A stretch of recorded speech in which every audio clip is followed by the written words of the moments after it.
Así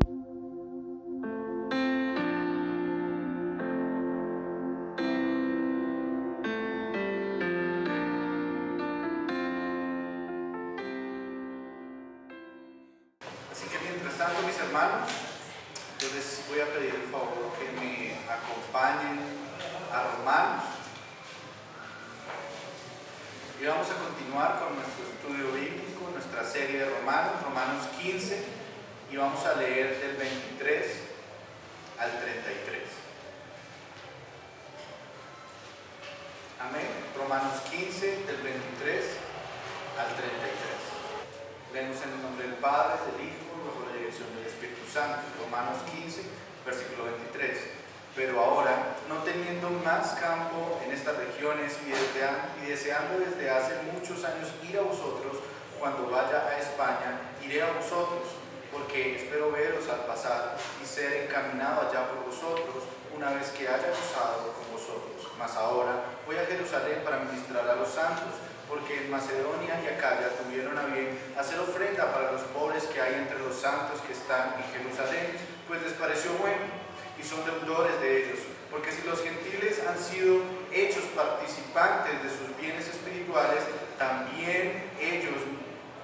deben también ellos ministrarles los materiales. Así que cuando haya concluido esto y les haya entregado ese fruto, pasaré entre vosotros rumbo a España, y sé que cuando vaya a vosotros llegaré con abundancia de bendición del Evangelio de Cristo. Versículo 30. Pero os ruego, hermanos, por nuestro Señor Jesucristo y por el amor del Espíritu, que me ayudéis orando por mí a Dios, para que sea librado de los rebeldes que están en Judea, y que la ofrenda de mi servicio a los santos en Jerusalén sea acepta, para que con gozo llegue a vosotros por voluntad de Dios, y que sea recreando juntamente con vosotros, y el Dios de paz sea con todos vosotros. Amén. Oremos. Padre bueno, Rey glorioso y omnipotente, a ti, oh Dios, te damos muchísimas gracias por esta palabra que nos traes el día de hoy. Gracias por mis hermanos que diligentemente, Señor, han venido a este lugar para ser partícipes, Señor, de tus misericordias, tu gracia, de tu instrucción divina. Hoy quiero, Señor, pedirte por el entendimiento de mis hermanos, suplicarte que abras su entendimiento, Señor, que la disposición de su corazón sea realmente el aprender y el enriquecerse de tu palabra, y aquí que tu palabra dice que tú pones en nosotros el querer como el hacer. Pon ese deseo, Señor, por aprender, pon ese deseo por poner en práctica tu palabra, pon ese deseo en nosotros de velar los unos por los otros y demostrar ese amor tan grande que tú has mostrado por nosotros, que te amemos a ti, que te obedezcamos a ti, porque en esto obedecemos al Padre. Ayúdanos, Señor, para ser como tu Hijo amado. Y a mí, concédeme, Señor, la sabiduría, la inteligencia y el denuedo de predicar tu palabra como en ella está escrito, Señor. Padre, que mis palabras sean suaves al entendimiento de mis hermanos, que sean digeribles. Ayúdame a encontrar las palabras correctas. Pongo mi vida, mi mente y mi corazón en tus manos, de igual manera la de mis hermanos, para que juntos podamos compartir esta hermosa comunión de Cristo. Esto te lo pedimos en el nombre de tu Hijo amado, Jesucristo. Amén. Bueno, mis hermanos, cuando empezamos a leer que Pablo viene terminando este capítulo, ¿sí? El pastor el domingo pasado nos decía, bueno, es que hay textos que al parecer a simple vista no parecen decir mucho, pero en realidad cuando uno tiende a estudiar la palabra del Señor, sino que tiende a abrir un poquito más la visión acerca de lo que nos puede expresar el texto. Y para iniciar, hoy les puedo decir, mi hermano, que Pablo nos va a permitir ver dos razones esenciales que son importantes para hacer ese viaje que él dice que quiere hacer a España, que establece una ruta y que dice, voy a pasar en esa ruta a Roma y voy a verlos. Entonces, el primero es que Pablo siempre quiere continuar con su labor misionera, tanto en Roma como en España. Y la segunda es que Pablo siente un amor tan grande por sus hermanos en Roma que él pudiera pasar derecho directo a España según sus planes, pero él dice, no, primero, después de hacer esto de Jerusalén, de camino a España, tengo que pasar por Roma, tengo que ir a ver a mis hermanos. Y me llamaba la atención, digo, uy, cuánto amor, ¿no? Y nosotros como hermanos debemos procurar también hacer lo mismo, ¿no? Nuestro amor fraternal expresado en el interés de cómo estamos, de cómo pensamos y cómo vivimos, hace parte de nuestra comunión como cristianos.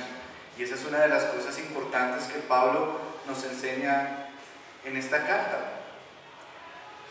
Cuando leemos los primeros dos versículos, que dice, pero ahora, no teniendo más campo en estas regiones y deseando desde hace muchos años ir a vosotros, dice, cuando vaya a España iré a vosotros porque espero veros al pasar y ser encaminado allá por vosotros una vez haya gozado con vosotros. Y es que Pablo tenía un gran deseo de predicar el evangelio en varios territorios y dentro de sus planes estaba ir a Roma.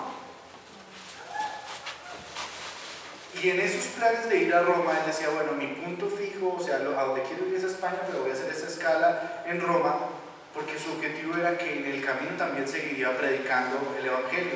Pablo anticipa que cuando pase por Roma, puede ser apoyado en su labor misionera para cuando vaya a España.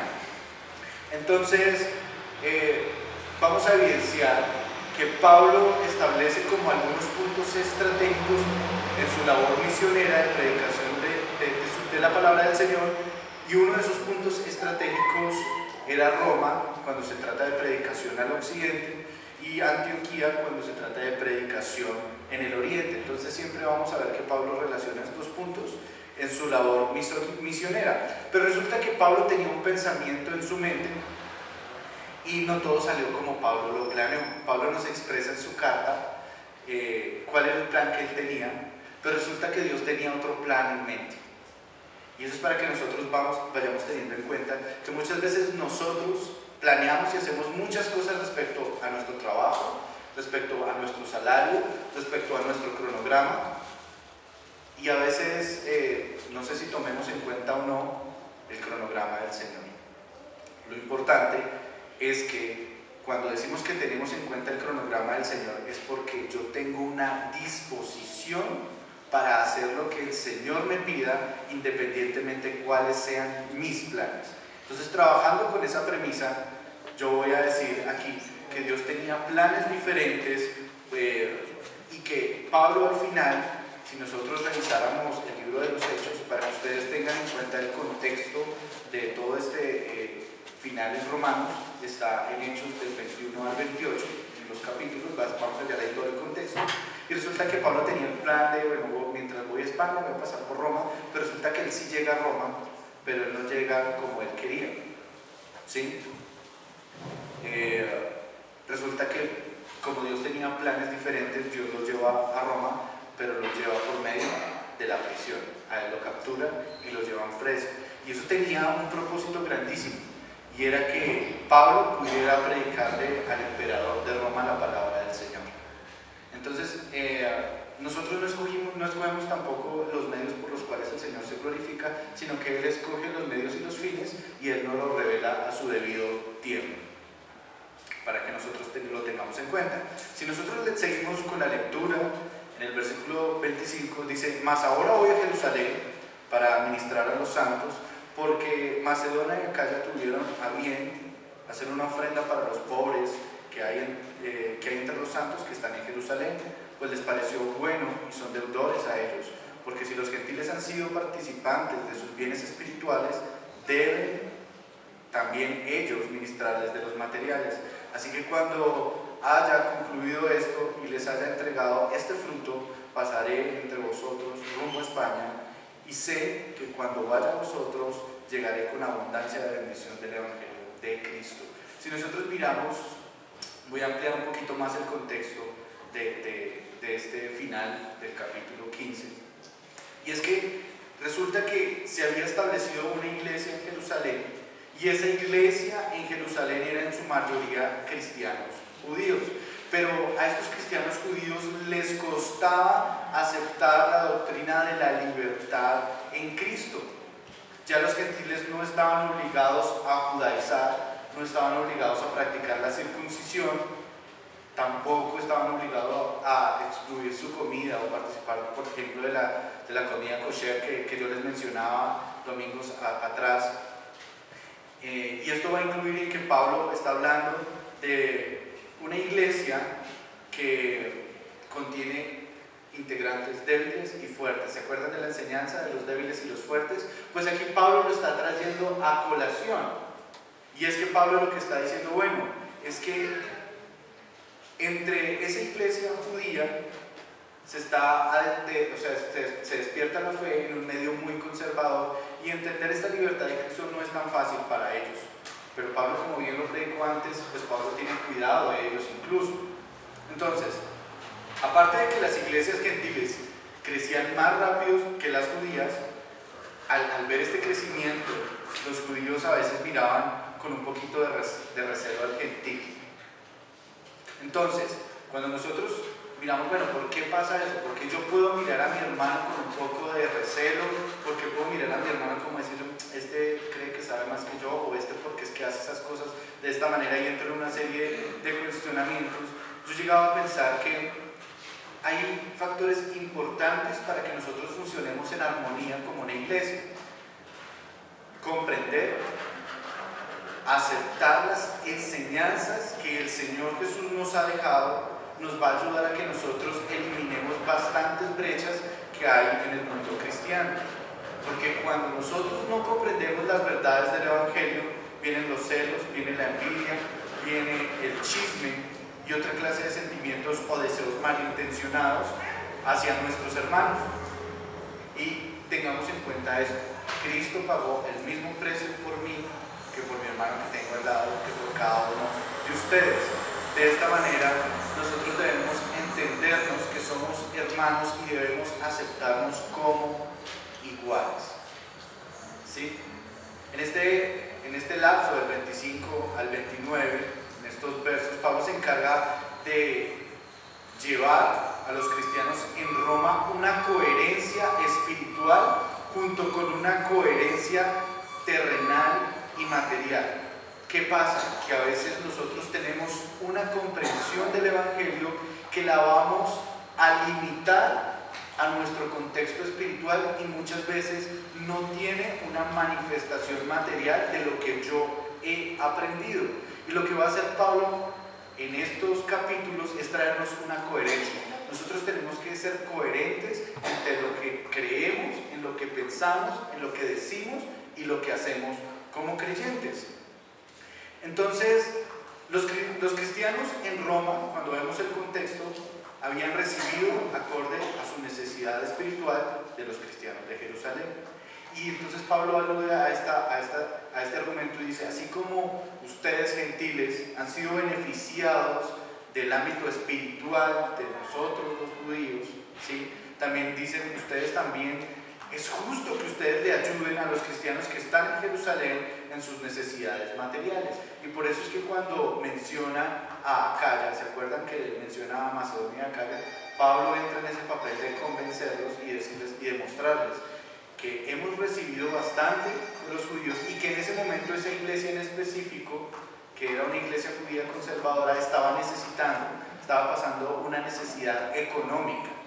Y por eso Pablo comienza a hacerle ver a esos hermanos para que contribuyan, así como recibieron espiritualmente y se pudieron sostener espiritualmente, y ellos económicamente estaban bien, que correspondieran de esa misma manera a sus hermanos. ¿Qué quiere decir? Cada quien ayudando en sus necesidades al otro, supliendo lo que le hace falta. Y es que aquí es bueno pensar, mis hermanos, que es muy bueno para nosotros aliviar la dificultad material de nuestros hermanos. Nosotros tenemos que recordar también que no se trata solo del alma, sino que nuestro cuerpo también necesita recibir sustento. Y por eso es importante que nosotros demos a nuestros hermanos. Si el Señor nos ha bendecido, ahorita leíamos en las ofrendas, nosotros tenemos que dar también. Dar para la gloria del Señor, para el cuerpo del Señor, para la construcción del templo del Señor. Nosotros somos el templo de Él. Y si vemos un hermano en necesidad, mi hermano, es necesario que nos unamos por causa de ese hermano para ayudarle en su necesidad. No obstante, aquí en la iglesia tenemos la canasta de amor, tenemos, digamos, ministerios que podemos ayudar, como la escuela infantil, y podemos nosotros ser partícipes de otras áreas, y podemos ver que si hay falencias en la congregación y el Señor nos ha bendecido de alguna manera, nosotros poder bendecir. Pablo me hacía pensar en que nosotros no nos deberíamos olvidar de nuestros hermanos que tienen dificultades económicas. Y es que tener un corazón agradecido, mis hermanos, implica que es un corazón que es agradecido primeramente con Dios por las muchas bendiciones de las cuales Él nos ha colmado, pero también eso debe verse reflejado por nuestra forma de dar con gracia de lo mucho que con gracia hemos recibido. El Señor nos ha llenado de grandes bendiciones y la pregunta que tenemos que hacernos a nosotros mismos es: ¿yo puedo ayudar a mis hermanos de la fe? Y puedo hacerlo porque veo a Cristo, porque Cristo me enseña a dar.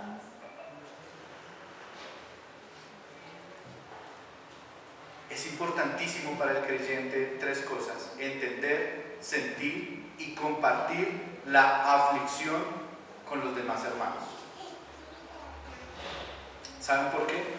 Porque esa es la evidencia, porque cuando nosotros lo hacemos, porque cuando nosotros vemos por nuestro hermano, ahí hay una evidencia amorosa y tierna de la obra del Espíritu Santo en cada uno de nosotros. Miren, es cierto, hoy estamos tocando en la mañana un tema bastante importante, que es el tema de las lenguas, y la próxima es el de los dones espirituales. Y a veces nos preocupamos tanto por unas cosas que descuidamos todas las demás. Yo no he visto a ningún hermano hacer una discusión sobre por qué no ayudamos al hermano que no tiene, por ejemplo. Y también Pablo nos ha enseñado en Romanos a ser hospitalarios, a servir, a tener un corazón de servicio. ¿Qué hizo Jesús? Él dice que se ciñó la toalla, que se agachó a lavarle los pies a todos sus discípulos. Entonces tenemos que entender que todo lo que nos ha dado el Señor es para la edificación del cuerpo de Cristo. Y hay veces que yo quiero los dones para mí porque me satisfacen a mí y porque yo quiero sentirme bien yo mismo. Y cuando el Señor me da bienestar a mí económico, es que es para mí, es para mi familia y para nadie más. La pregunta es, ¿eso es lo que nos enseña Jesucristo? Si nuestros dones, si nuestros bienes no son para la gloria del Señor Jesús, entonces ¿para qué son? Pregunto yo. Si lo que el Señor nos ha dado en sobreabundancia, como su gracia y su misericordia, son para yo atesorarlos y encerrarme en una habitación, ¿eso tiene sentido? ¿Acaso tendría alguna virtud que yo no tome parte de lo que el Señor me ha dado y lo dé a otros?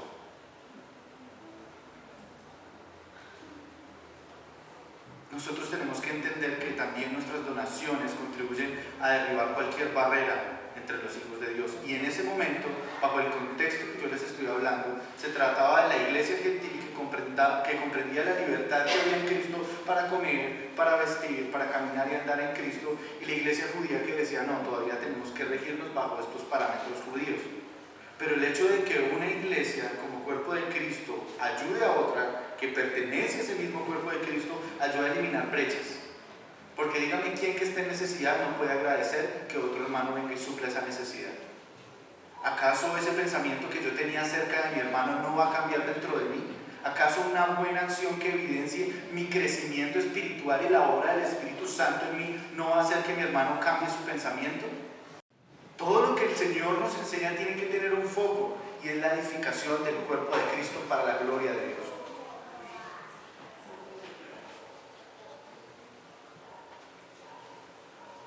Debemos interesarnos en el bienestar de nuestros hermanos, porque interesarnos en el bienestar de ellos implica los hermanos con los que yo comparto en nuestra congregación, los de dentro de mi congregación, pero no son los únicos hermanos. Tengo hermanos fuera de esta congregación. Y miren la labor tan hermosa que hace Pablo, que es una labor misionera. ¿Cuántos de nosotros hemos apoyado en alguna ocasión una labor misionera, por ejemplo? En una labor misionera no nos alcanzamos a imaginar cuántas necesidades pueden llegar a haber. Y la pregunta es: ¿disponemos de los bienes que el Señor nos ha dado para que el reino de los cielos siga estableciéndose aquí en la tierra, para que más gente llegue al conocimiento pleno del Señor Jesucristo y pueda disfrutar de los mismos beneficios que el Señor me ha dado a mí?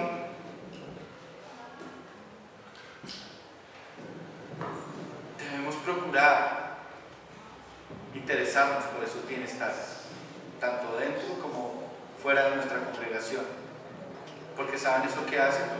Nos fortalece como cuerpo de Cristo y establece una sola y única iglesia universal. En este caso, los hermanos en Macedonia y Acaya habían hecho una contribución material participando de la comunión cristiana. O sea, yo también participo de una comunión cuando ayudo a mi hermano, porque la esencia del cristianismo no es solamente teórica, sino también práctica, que yo pueda practicar lo que he logrado entender. Y Pablo es un actor fundamental, porque ¿saben qué hace Pablo? Pablo contribuye por medio de sus exhortaciones para que esto fuese posible. Muchas veces lo olvidamos y por eso los ministros del Señor es que predican esta clase de cosas. Aquí no estamos hablando de que yo quiero un mejor carro, que yo quiero cambiarme de casa, vivir en una casa más grande. No estoy diciendo que yo quiero construir un garaje para que los Ferraris que me va a dar el Señor quepan todos juntos. No estamos hablando de ese tipo de cosas, mis hermanos. Hay necesidades primordiales que nuestros hermanos están sufriendo y no las estamos haciendo visibles. Y necesitamos ser parte de la aflicción de nuestros hermanos, porque eso es lo que nos hace cristianos. A veces, sin quererlo, yo lucho con eso y yo les hablo de mí. A veces como cristianos somos un tanto egoístas. Que el Señor analice los bienestares propios que les ha dado el Señor, haga una reflexión propia en la obra del Señor en su vida y pregúntese, ¿qué tanto de lo mucho que me ha dado el Señor yo le he dado a otros? Si ha recibido el Evangelio, ¿usted da el Evangelio? Si ha recibido algún beneficio económico, ¿usted da algún beneficio económico? No le estoy hablando de un monto, porque eso no lo conozco yo, pero en su corazón hay una intención de dar de lo mucho que el Señor le ha dado.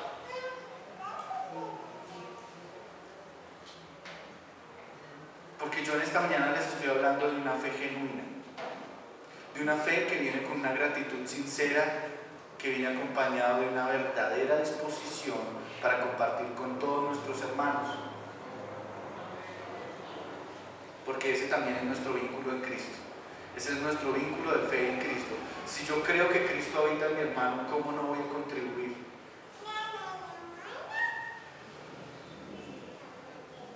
¿Cuál sería entonces la evidencia de ese efecto que tiene en el creyente el Evangelio? Ser cristiano requiere evidencia. Y esto me confronta a mí también, tanto como de pronto lo puede estar haciendo en usted. Si usted es cristiano y no muestra evidencia de su conversión, mi hermano, cuestiónese. Si usted ha sido egoísta porque mi familia está bien, porque mis hijos están bien, porque tengo un buen trabajo, porque tengo un buen salario y se ha enfocado en usted solamente, cuestiónese, mi hermano. Cuestiónese si todo lo que le ha dado el Señor es para que usted sea egoísta.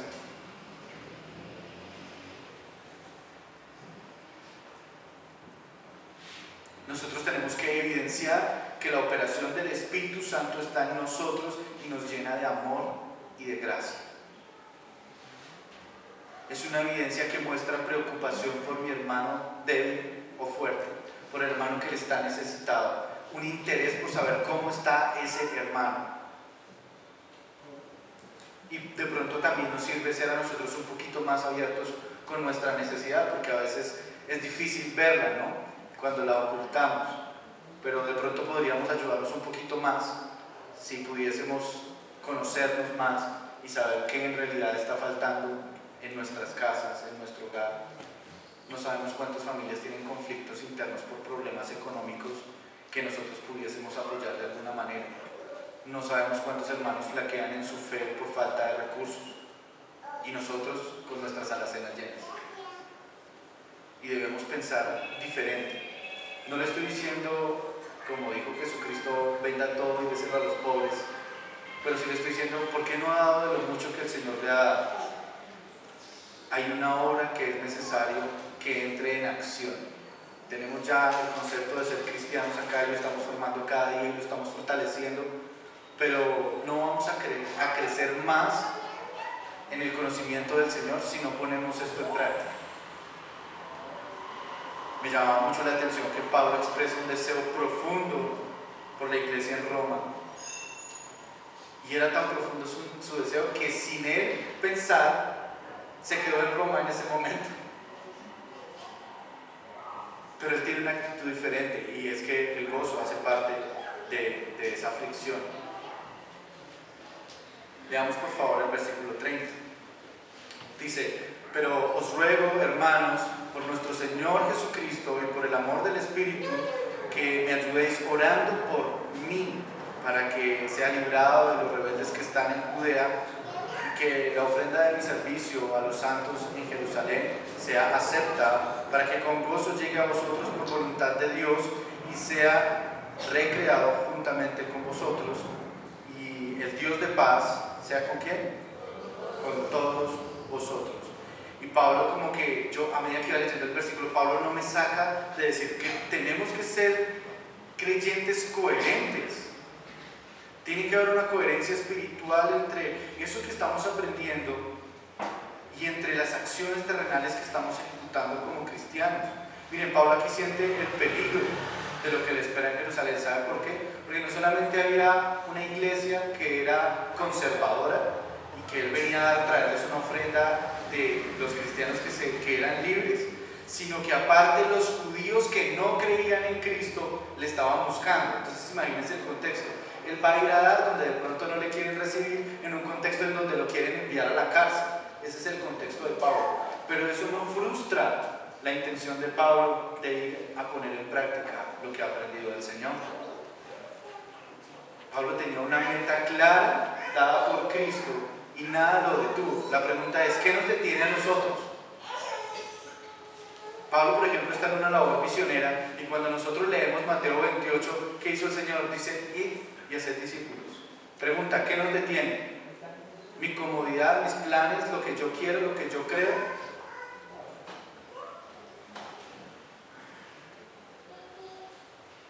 Les invito a que me acompañen rápidamente a Hechos 20, 22 y 23.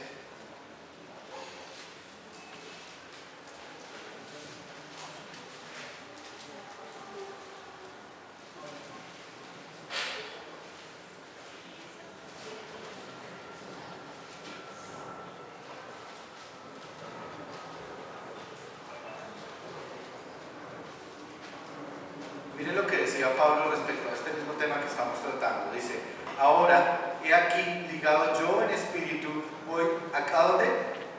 A Jerusalén, sin saber lo que allá me ha de acontecer, salvo que el Espíritu Santo por todas las ciudades me da testimonio diciendo que ¿qué? Que me esperan prisiones y tribulaciones.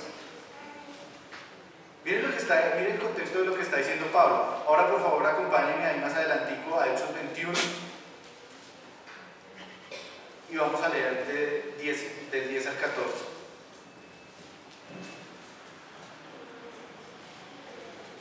Amén.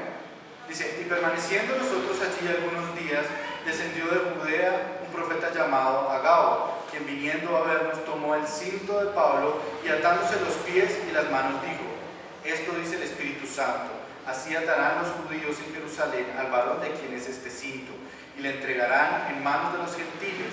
Al oír esto, le rogamos nosotros y los de aquel lugar que no subiese a Jerusalén. Entonces Pablo respondió: ¿qué hacéis llorando y quebrantándome el corazón? Porque yo estoy dispuesto no solo a ser atado, mas aún a morir en Jerusalén por el nombre del Señor Jesús. Como no le pudimos persuadir, ¿qué hicieron? Desistimos, diciendo: hágase la voluntad del Señor. Entonces, cuando nosotros vemos este contexto, miren que Pablo ya nos había dicho en Hechos, en el capítulo anterior, ¿cierto? Que Dios ya le había dicho que él iba a estar en prisiones. Eso lo detuvo. Y la pregunta es: ¿cuántos de nosotros sabemos que al hacer lo recto delante del Señor vienen consecuencias? Y que tendremos que soportar. Pero decimos: no, yo no quiero pasar por eso. Pero ¿cuántos de nosotros dicen: hágase la voluntad del Señor? ¿Cuántos de nosotros se apresuran para hacer el bien? Eso es lo que nosotros tendríamos que pensar. Cuando nosotros leemos la palabra del Señor es para hacer un contraste con mi vida personal. No es para que yo mire a mi hermano y diga: ¿sí? No, mi hermano, haga un contraste con su vida personal, con lo que usted ha entendido del Evangelio. En otra versión decía Pablo cuando respondía, dice, como me parten el corazón, no sigan haciendo esto porque yo sé qué es lo que tengo que hacer. Entonces, hay dos factores. A veces no somos quien lo hacemos, pero a veces tampoco queremos dejar que otro lo haga.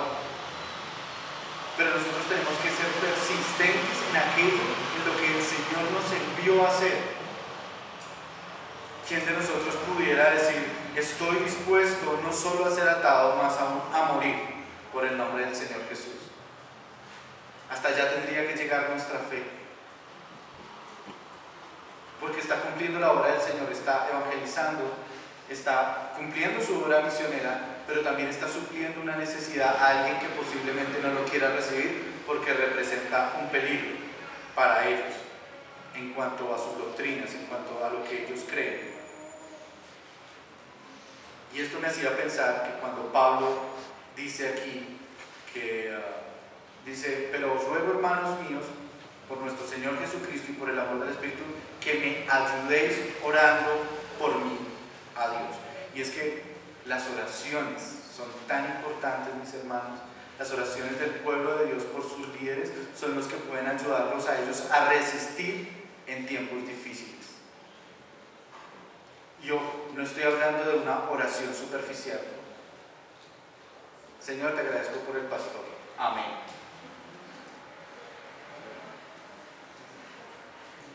Yo aquí estoy hablando de una oración genuina y creo que Pablo también.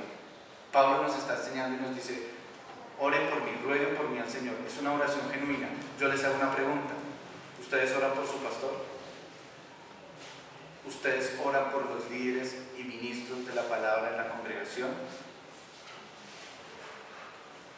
El problema del creyente es que asume la fortaleza del otro y por eso no ora y por eso no hace. Las oraciones del pueblo de Dios son los que pueden ayudarnos a resistir en esos tiempos difíciles, pero muchas veces criticamos a los pastores, criticamos a los líderes cuando fallan, cuando se desaniman, cuando se sienten cansados. Lo primero que está es una crítica, pero entonces no ejercemos una coherencia espiritual y no decimos, si Él me dio y me ayudó a fortalecerme espiritualmente, ¿cómo yo puedo corresponder a eso que recibí? ¿Cómo lo puedo hacer? ¿Alguna vez lo han pensado? ¿O simplemente venimos y porque queremos llenarnos, lléname Señor, lléname del Espíritu Santo? Porque a veces creemos que la llenura del Espíritu Santo es para mí, no, la llenura del Espíritu Santo es para los demás. Si usted dice que está lleno del Espíritu Santo y usted no es capaz de hacer nada por nadie, hermano, usted no está lleno del Espíritu Santo. Usted está lleno de un montón de información.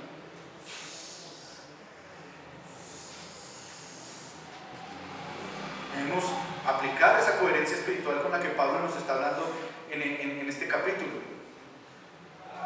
Nos gusta recibir todo respecto a nuestras necesidades espirituales, pero la pregunta sería, ¿nos gusta dar? ¿Nos gusta orar por aquel que me da esos beneficios espirituales? Y si voy un poquito más allá de la oración y digo, ¿yo puedo suplir algunas necesidades? Si algo estoy seguro, mis hermanos, es que ni el pastor ni ningún ministro de acá es multimillonario y que todos pasamos por necesidades igualmente.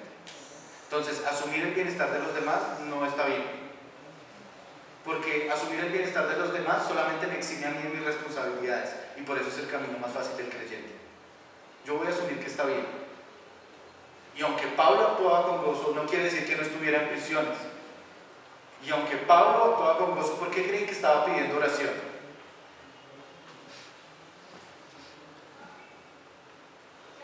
Cuando Pablo pide ayuda, es porque quiere que sus hermanos sean partícipes de su ministerio por medio de sus oraciones. Mi hermano, nosotros somos partícipes del ministerio de nuestro pastor cuando oramos por nuestro pastor. Ustedes son partícipes de mi ministerio cuando ustedes oran por mí. Nosotros oramos por ustedes y es necesario que oremos los unos por los otros.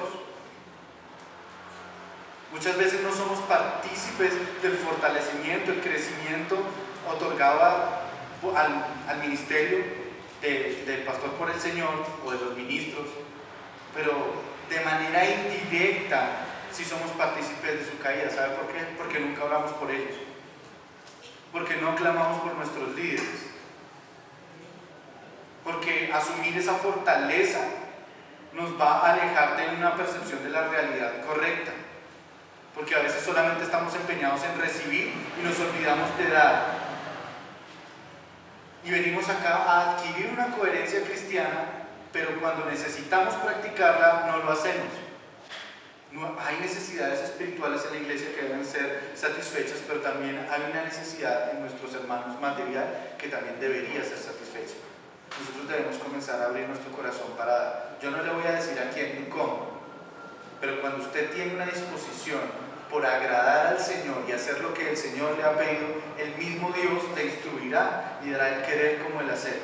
Pero no nos cerremos de lo mucho que el Señor nos ha dado.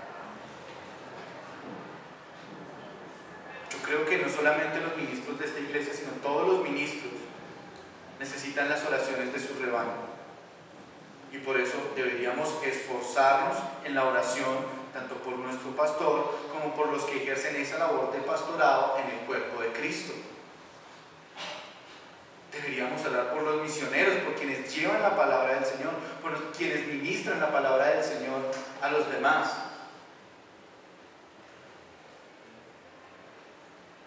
Nosotros, todos los ministros, necesitamos las oraciones. ¿Saben por qué? Porque ese es el medio por el cual el Espíritu Santo también sostiene su iglesia.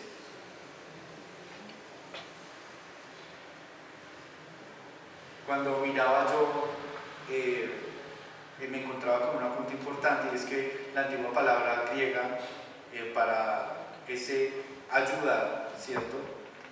Cuando Pablo pide aquí, está traducida en sunagomisomai.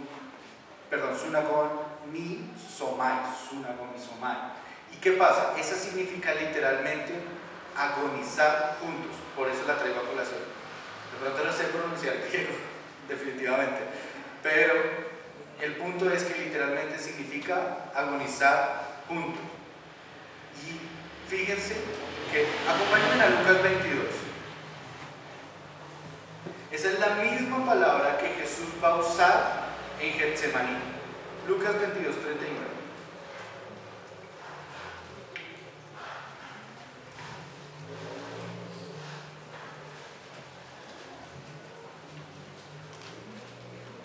Amén.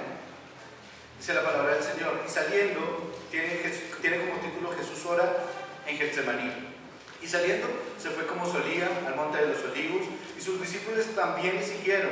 Cuando llegó a aquel lugar les dijo: orad que no entréis en tentación. Y él se apartó de ellos a distancia como de un tiro de piedra, y puesto de rodillas oró, diciendo: Padre, si quieres, pasa de mí esta copa, pero no se haga mi voluntad sino la tuya.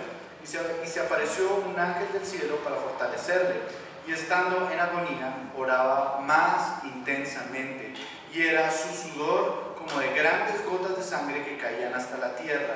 Cuando se levantó de la oración y vio a sus discípulos, ¿qué hizo? Los halló durmiendo a causa de su tristeza, y les dijo: ¿por qué dormís? Levantaos y orad. ¿Para qué? Para que no entréis en tentación. ¿Qué está pasando aquí? Cuando dice oren por mí, es agonicen conmigo en oración. Sientan esto que yo estoy sintiendo, hagan parte de este ministerio. Jesús, cuando lleva a sus discípulos, era para hacerlos parte de lo que estaba sucediendo, para ver cómo es que nosotros nos podemos fortalecer los unos a los otros también en oración. Y los discípulos fallaron en ese momento y dejaron que Jesús luchara solo.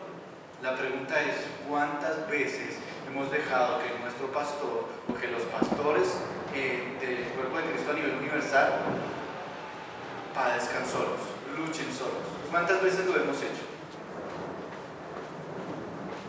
Mis hermanos, no debemos dejar que nuestros pastores ni nuestros ministros del cuerpo del Señor Jesucristo luchen solos. Para eso estamos nosotros también como iglesia, mis hermanos. Me llamaba la atención un ejemplo que ponía el pastor Spurgeon, y él decía acerca de William Carey, que era un misionero reformador. Dice que William decía, cuando vaya a la India, que se iba a misionar a la India, dice, yo bajaré al pozo, y le dice a su hermano que iba con él, y a los demás le dice, hermano Fuller, y el resto de ustedes deben sostenerme la cuerda, y yo entro al pozo. La pregunta aquí es, ¿podemos negarnos a esa petición? ¿No sería una traición? Nosotros muchas veces no somos los que entramos al pozo, entra otro, pero nosotros los tenemos con esa cuerda de oración. Es la pregunta que yo hago. ¿O dejamos que nuestros pastores y nuestros líderes y ministros entren solos a cualquier lugar y no los apoyamos en nada? Imagínense la figura del pozo y que el pastor le diga, sosténgame que voy a entrar. ¿Cuántos han soltado la cuerda? ¿Cuántos soltarían la cuerda? Les pregunto yo, ¿eso no sería traición?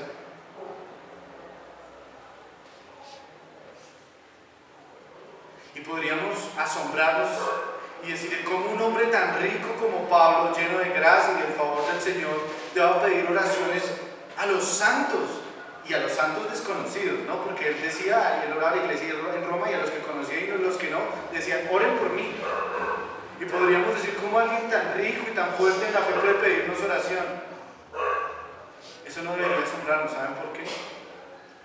Porque la regla general que hemos aprendido en la palabra es que los mayores siempre piensan en la más alta estima de los demás. Por eso cuando pedimos oraciones los tenemos en más alta estima a ustedes, hermanos. Así como cuando un hermano dice, hermanito, ore por mí, es porque lo tienen a uno en más alta estima, ¿no? Pero aquí Pablo los tiene en más alta estima. ¿Sabe qué? Porque nada debería tener un concepto más alto de sí mismo que el que debería tener. Y Pablo lo hace perfectamente en este capítulo. Y le dice, oren por mí. Y de la misma manera yo les digo, iglesia, oren por su pastor, oren por mí, oren por los ministros que traen la palabra y sirvan en la congregación. Es fácil criticar al hermano que cae, pero lo hemos sostenido en oración para que no cayera. Es nuestro compromiso con la iglesia de Cristo. Recibimos beneficios muchos, pero también responsabilidades. Y si no entendemos que el Evangelio, así como trae beneficio, conlleva responsabilidades, mis hermanos, vamos a estar flaqueando en nuestra propia fe y en nuestro diario caminar. Porque si usted se empeña en vivir una vida como el llanero solitario, mi hermano, le va a ser muy difícil. Somos un cuerpo y necesitamos al hermano. Yo les digo, yo los necesito a todos ustedes. Yo no me creo autosuficiente e independiente. Necesito de sus oraciones. El pastor necesita de sus oraciones. Necesitamos orar los unos para los otros. Si usted mira al de al lado, o al de atrás, o al de adelante, él necesita de su oración.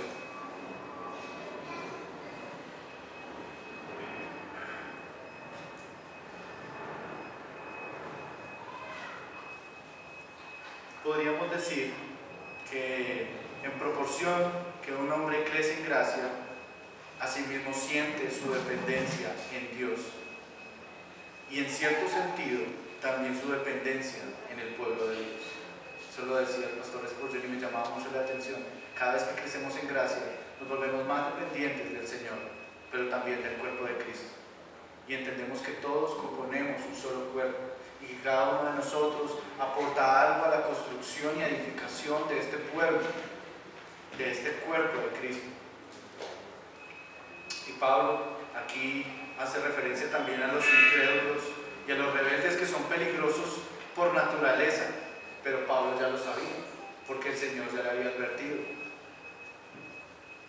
Entonces, cuando Pablo viene, por ejemplo, y habla en cuanto a la ofrenda de los santos en Jerusalén, Pablo sabía que como esa iglesia era conservadora, podían considerarle a él como esa visita como que es arriesgada, ¿no? Como que es complicado recibir a este hombre acá porque estaba con los gentiles y esos gentiles tienen como demasiada libertad. Pablo lo sabía, pero él les llevaba la ofrenda de los gentiles porque en la libertad de los gentiles les dijo, recuerden, ustedes recibieron de ellos y ellos están en necesidad ahora.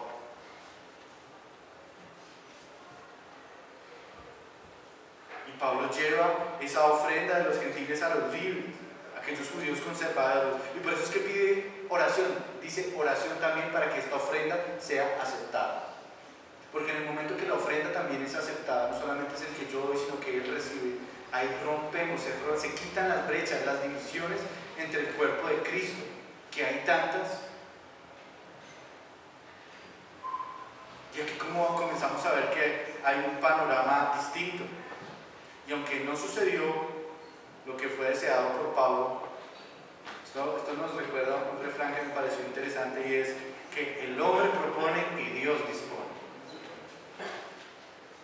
Lo que en realidad sucedió, para que ustedes lo lean en sus casas, está en Hechos 21 y en Hechos 28, esos dos fragmentos.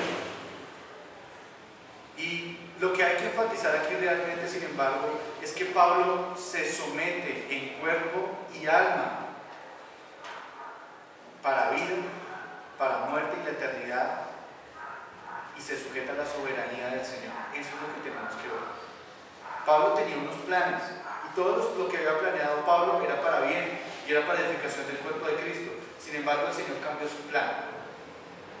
La pregunta es, cuando el Señor cambia mi plan, ¿qué actitud yo tengo referente a lo que a donde el Señor me redirecciona? ¿Cómo yo reacciono cuando tengo que aprender de nuevo, cuando tengo que poner mi mano nuevamente, cuando tengo que apresurar mis pies hacia las verdades del Evangelio y hacia ponerlas en práctica? ¿Cómo reacciono yo cuando no son las cosas como yo creía, como yo pensaba o como yo había aprendido? Y aquí Pablo vemos que está descansando en el Señor. Tanto las oraciones de Pablo como la de los hermanos en Roma son contestadas. Y a veces decimos, yo oro y el Señor no me contesta. Que el Señor no le dé lo que usted quiere no quiere decir que el Señor no le conteste. En este caso Pablo tenía un plan, ¿cierto? Y ellos oraron al Señor y el Señor le respondió, pero no de la manera que ellos esperaban. ¿Y qué pasa? Que Pablo, siendo ministro del Señor, no pudo anticiparse en ninguna manera a los planes de Dios. Pero ¿saben qué hace? Él llega con gozo, en cadenas, pero con gozo y dispuesto a morir por aquel en el que él creía. Entonces, tanto las oraciones de Pablo como las oraciones de Roma fueron muy importantes.